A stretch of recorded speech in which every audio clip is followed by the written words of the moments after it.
नमस्कार दोस्तों, आपके अपने YouTube channel cube technical classes में आपका स्वागत है। जो भी विद्यार्थी टेक्निकल एग्ज़ाम की तैयारी कर रहे हैं उनके लिए यह वीडियो बहुत ही महत्वपूर्ण है। इस वीडियो में हम इलेक्ट्रिशियन थ्योरी के महत्वपूर्ण क्वेश्चन कर रहे हैं जो कि प्रीवियस एग्जाम में पूछे गए थे। बिना देरी के हम अपनी क्लास को स्टार्ट करते हैं। आज का हमारा पहला क्वेश्चन है जो कि बहुत ही महत्वपूर्ण है और आपको वीडियो को लास्ट तक ज़रूर देखना है तथा लास्ट में आपको बताना है कि आपको कितने क्वेश्चन सही हुए। आज का हमारा पहला क्वेश्चन है, आपको बताना है यदि किसी दी गई बैटरी का अंकित वोल्टेज 1.2 वोल्टेज है तो इसमें प्रयुक्त सेल किस प्रकार का है। यानी कि यदि एक बैटरी है जिस पर अंकित वोल्टेज का मान कितना दे रखा है, 1.2 वोल्टेज दे रखा है, तो यह प्रयुक्त सेल किस प्रकार का होगा। तो आपको बताना है इसका राइट आंसर क्या होगा। Option A zinc silver oxide होगा, option B lead acid cell होगा, option C lithium ion cell होगा, option D nickel cadmium cell होगा। तो आपको ध्यान रखना है यदि वोल्टेज 1.2 अंकित है तो यह कौन सा सेल होता है, यह निकल कैडमियम, यह निकल कैडमियम सेल होगा। तो इसका राइट आंसर क्या हो जाएगा, ऑप्शन डी। ऑप्शन डी इसका राइट आंसर हो जाएगा। आपको ध्यान रखना है जो जिंक सिल्वर ऑक्साइड सेल होता है इसका अंकित वोल्टेज यानी वोल्टेज का मान कितना होता है, 1.6। इसका वोल्टेज कितना होता है, 1.6 वोल्टेज होता है। और लेड एसिड सेल का वोल्टेज कितना होता है, 2.2। इसका 2.2 वोल्टेज होता है। और लिथियम आयन सेल इसका वोल्टेज कितना होता है, इसका सबसे अधिक होता है यानी कि 3.7 वोल्टेज, जो कि लिथियम आयन का वोल्टेज मान होता है। अगले क्वेश्चन की ओर आगे बढ़ते हैं। अगला क्वेश्चन है जो आपको बताना है, एग्जाम में पूछा गया क्वेश्चन है, प्रेरक भार यानी इंडक्टिव लोड जोड़े जाने पर शक्ति गुणक पावर फैक्टर हो जाता है। तो आपको बताना है यदि प्रेरक भार जोड़े जाने पर शक्ति गुणक का मान क्या हो जाता है। ऑप्शन ए अग्रगामी हो जाता है, ऑप्शन बी अनंत हो जाता है, ऑप्शन सी पश्चगामी हो जाता है, ऑप्शन डी एकक या यूनिट हो जाता है। तो आपको ध्यान रखना है इसमें प्रेरक यानी कि इंडक्टर जुड़ा हुआ है, यानी कि इंडक्टर लोड जुड़ा हुआ है, तो इसमें शक्ति गुणक का मान क्या होगा, तो इसमें शक्ति गुणक का मान पश्चगामी हो जाएगा। तो इसका राइट आंसर क्या हो जाएगा, ऑप्शन सी। ऑप्शन सी इसका राइट आंसर हो जाएगा, यानी कि 0 डिग्री लैंगिंग, यानी कि लैंगिंग हो जाएगा क्योंकि यह इंडक्टर में जुड़ा हुआ है। और इसी की जगह यदि कैपेसिटर लोड जुड़ा होता तो क्या होता है इसका राइट आंसर, 0 डिग्री अग्रगामी या लीडिंग, इसे हम लीडिंग भी कहते हैं। तो इसका राइट आंसर क्या हो जाएगा, ऑप्शन सी इसका राइट आंसर हो जाएगा। अगले क्वेश्चन की ओर आगे बढ़ते हैं। अगला क्वेश्चन है जो कि वेरी वेरी इंपॉर्टेंट क्वेश्चन है, आपको बताना है डीसी परिपथ में कौन से मीटर का उपयोग नहीं किया जा सकता है। यानी कि आपको बताना है डीसी परिपथ में कौन से मीटर का उपयोग नहीं कर सकते हैं। ऑप्शन ए प्रेरण मीटर का उपयोग नहीं कर सकते हैं, option B commutator motor meter, option C volt meter, option D mercury motor meter. तो आपको ध्यान रखना है इसका राइट आंसर क्या हो जाएगा, ऑप्शन ए। डीसी परिपथ में हम प्रेरण मीटर का उपयोग नहीं कर सकते हैं क्योंकि प्रेरण मीटर का प्रयोग कहाँ पर करते हैं, एसी परिपथ में प्रेरण मीटर का प्रयोग किया जाता है। आपको ध्यान रखना है वोल्ट मीटर का कहाँ पर करते हैं, एसी व डीसी, यानी दोनों परिपथों पर इसका प्रयोग किया जाता है। और मरकरी मोटर मीटर का प्रयोग एसी व डीसी दोनों पर किया जा सकता है। और कम्यूटेटर मोटर मीटर का प्रयोग कहाँ पर करते हैं, डीसी पर करते हैं। तो इसका राइट आंसर क्या हो जाएगा, ऑप्शन ए इसका राइट आंसर हो जाएगा। अगले क्वेश्चन की ओर आगे बढ़ते हैं। अगला क्वेश्चन है हमारा, आपको बताना है द्विधात्विक स्ट्रिप के लिए तापमान सेटिंग किसके द्वारा बदल दी जा सकती है। यानी कि जो द्विधात्विक स्ट्रिप के लिए तापमान सेटिंग बदलते हैं वह किसके द्वारा बदलते हैं। ऑप्शन ए धारा बदलकर, ऑप्शन बी हीटिंग एलिमेंट को दूर और नज़दीक ले जाकर, ऑप्शन सी इनपुट वोल्टेज बदलकर, ऑप्शन डी है आवृत्ति को बदलकर। तो आपको बताना है इसका राइट आंसर क्या हो जाएगा। तो आपको ध्यान रखना इसका राइट आंसर हो जाएगा ऑप्शन बी। हीटिंग एलिमेंट को, जो हीटिंग एलिमेंट होता है इसको दूर तथा नज़दीक ले जाकर हम इसकी तापमान सेटिंग को बदल सकते हैं क्योंकि इसमें द्विधात्विक स्ट्रिप होती है तथा इसमें ये दो धातुओं से मिलकर बनी होती है, यानी कि अलग अलग पत्तियाँ होती है जो कि दो होती है। अगले क्वेश्चन की ओर आगे बढ़ते हैं। अगला क्वेश्चन है जो कि वेरी इंपॉर्टेंट क्वेश्चन है, आपको बताना है डेल्टा कनेक्शन में लाइन वोल्टेज और फेज वोल्टेज के बीच में क्या संबंध होता है। ऑप्शन ए लाइन वोल्टेज जो कि √2 फेज वोल्टेज होता है, ऑप्शन बी है लाइन वोल्टेज जो कि √3 फेज वोल्टेज होता है, ऑप्शन सी है लाइन वोल्टेज बराबर 1/2 फेज वोल्टेज होता है, ऑप्शन डी है लाइन वोल्टेज जो कि फेज वोल्टेज के बराबर होता है। तो आपको ध्यान रखना है डेल्टा कनेक्शन। डेल्टा कनेक्शन क्या होता है आपको ध्यान रखना है, ये होता है डेल्टा कनेक्शन, जिसके अंतर्गत क्या होता है, इसमें VL यानी कि लाइन वोल्टेज का मान क्या होता है, फेज वोल्टेज यानी कि VPH फेज वोल्टेज के बराबर होता है। तो इसका राइट आंसर क्या हो जाएगा, ऑप्शन डी, लाइन वोल्टेज जो कि फेज वोल्टेज के बराबर होता है। और आपको ध्यान रखना है डेल्टा कनेक्शन में लाइन धारा यानी IL, लाइन धारा का मान क्या होता है, जो कि फेज धारा होती है IPH, जो फेज धारा होती है इसका √3 गुना होती है। यानी आपको ध्यान रखना जो लाइन धारा होती है वह फेज धारा का √3 गुना होती है। और इसी प्रकार स्टार कनेक्शन होता है वह इसका व्युत्क्रम होता है। तो आपको ध्यान रखना है, कई बार एग्जाम में पूछा जाता है।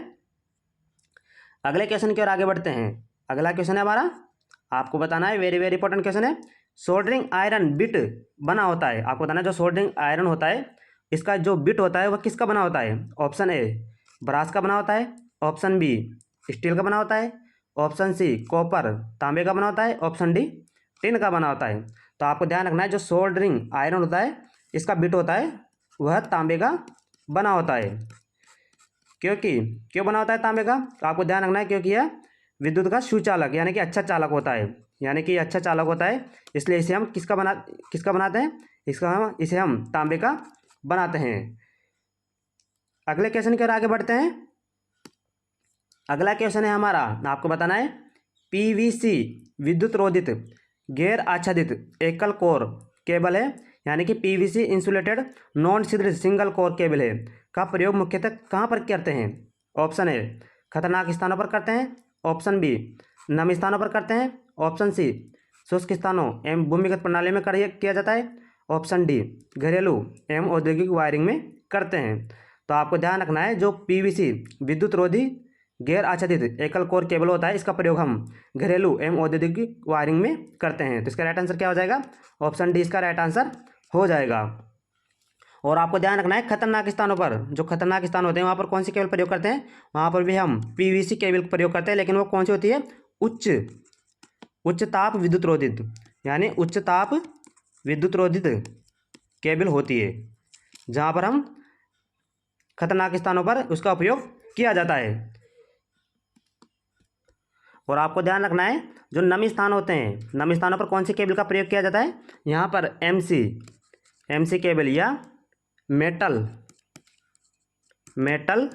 क्लेड केबल होती है, इसका प्रयोग कहाँ पर करते हैं, नमी स्थानों या गीले स्थानों पर करते हैं। और आपको ध्यान रखना है जो शुष्क स्थान होते हैं, शुष्क स्थान एवं भूमिगत प्रणालियों में जिस केबल का प्रयोग किया जाता है वो कौन सी केबल होती है, वह AC केबल।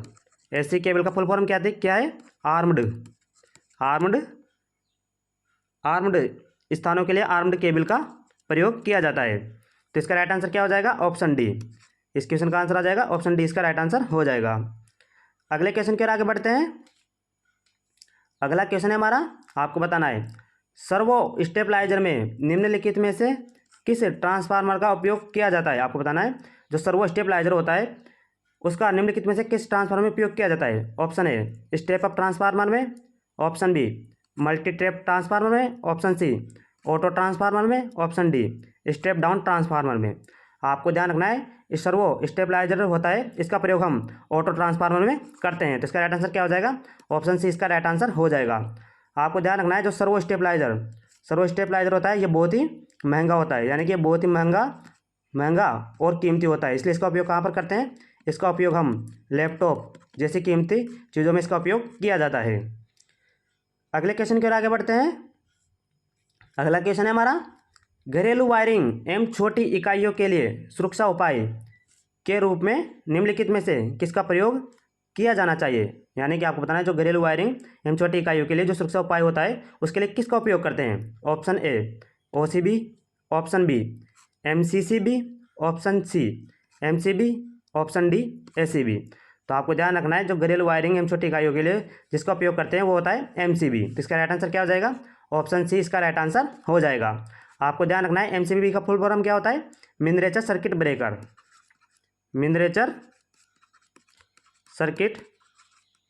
ब्रेकर इसका फुल फॉर्म होता है। इसका प्रयोग हम घरेलू वायरिंग एवं छोटी इकाइयों में करते हैं।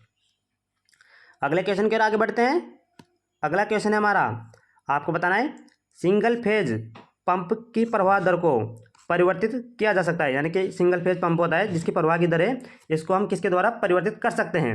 ऑप्शन ए आईपी आवृत्ति को परिवर्तित करके, ऑप्शन बी वाल्व को नियंत्रित करके, ऑप्शन सी पाइप के आकार को कम करके, ऑप्शन डी आईपी की वोल्टेज को परिवर्तित करके। तो आपको ध्यान रखना है जो सिंगल फेज पंप में प्रवाह की दर होती है या दक्षता होती है, इसको हम पाइप के आकार को कम करके परिवर्तित कर सकते हैं। तो इसका राइट आंसर क्या हो जाएगा? ऑप्शन सी इसका राइट आंसर हो जाएगा। आपको ध्यान रखना है जो इसकी दक्षता होती है, दक्षता निकालते हैं उसका सूत्र क्या होता है? तो इसका सूत्र होता है पी, यानी दक्षता पी बराबर एफ अपॉन ए होता है, जिसमें ए होता है जो कि क्षेत्रफल होता है। यानी कि हम इसके आकार को यानी क्षेत्रफल को कम करेंगे तो क्या हो जाएगा? इसके प्रवाह की दर को हम नियंत्रित कर सकते हैं इसके क्षेत्रफल के द्वारा। तो इसका राइट आंसर हो जाएगा ऑप्शन सी इसका राइट आंसर हो जाएगा। अगले क्वेश्चन की ओर आगे बढ़ते हैं। अगला क्वेश्चन है हमारा प्रतिरोध का मापन किया जाता है, यानी कि जो प्रतिरोध होता है इसका मापन किसके द्वारा करते हैं? ऑप्शन ए वोल्टमीटर के द्वारा, ऑप्शन बी वाटमीटर के द्वारा, ऑप्शन सी ओम मीटर के द्वारा, ऑप्शन डी एमीटर के द्वारा। तो आप सभी को पता होगा इसका राइट आंसर हो जाएगा ऑप्शन सी ओम मीटर के द्वारा, यानी जो प्रतिरोध होता है इसका मापन हम ओम मीटर के द्वारा करते हैं, क्योंकि प्रतिरोध का मात्रक क्या होता है? ओम। अगले क्वेश्चन की ओर आगे बढ़ते हैं। अगला क्वेश्चन है हमारा CRO में ट्रिगर लेवल नोब का कार्य क्या होता है? जो CRO में जो ट्रिगर लेवल नोब होती है इसका कार्य क्या होता है? ऑप्शन ए टाइम बेस की अवधि को बदलना, ऑप्शन बी चुने गए चैनल के क्षेत्र या स्कोप में स्थिर प्रदर्शन प्राप्त करने के लिए आवश्यक इनपुट सिग्नल के स्तर को बदलना, ऑप्शन बी टाइम बेस की शिफ्ट गति को बदलना, ऑप्शन डी ट्रेस की तीव्रता को नियंत्रित करना। तो आपको ध्यान रखना है जो CRO में ट्रिगर लेवल नोब होता है इसका कार्य होता है जो सिग्नल के स्तर को बदलती है। तो इसका राइट आंसर क्या हो जाएगा? ऑप्शन सी, यानी कि जो चुने गए क्षेत्र में स्थिर प्रदर्शन प्राप्त करने के लिए आवश्यक इनपुट सिग्नल को बदलने का कार्य करता है। तो इसका राइट आंसर हो जाएगा ऑप्शन बी इसका राइट आंसर हो जाएगा। अगले क्वेश्चन की ओर आगे बढ़ते हैं। अगला क्वेश्चन है हमारा सौर ऊर्जा, यानी कि जो सौर ऊर्जा का सिद्धांत किस पर आधारित होता है? ऑप्शन ए ताप विद्युत प्रभाव पर, ऑप्शन बी फोटोवोल्टिक प्रभाव पर, ऑप्शन सी जल विद्युत प्रभाव पर, ऑप्शन डी विखंडन पर।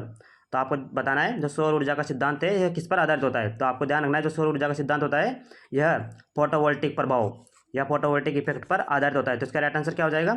ऑप्शन बी इसका राइट आंसर हो जाएगा। आपको ध्यान रखना है जो सौर पैनल होता है सौर पैनल में किसका प्रयोग करते हैं?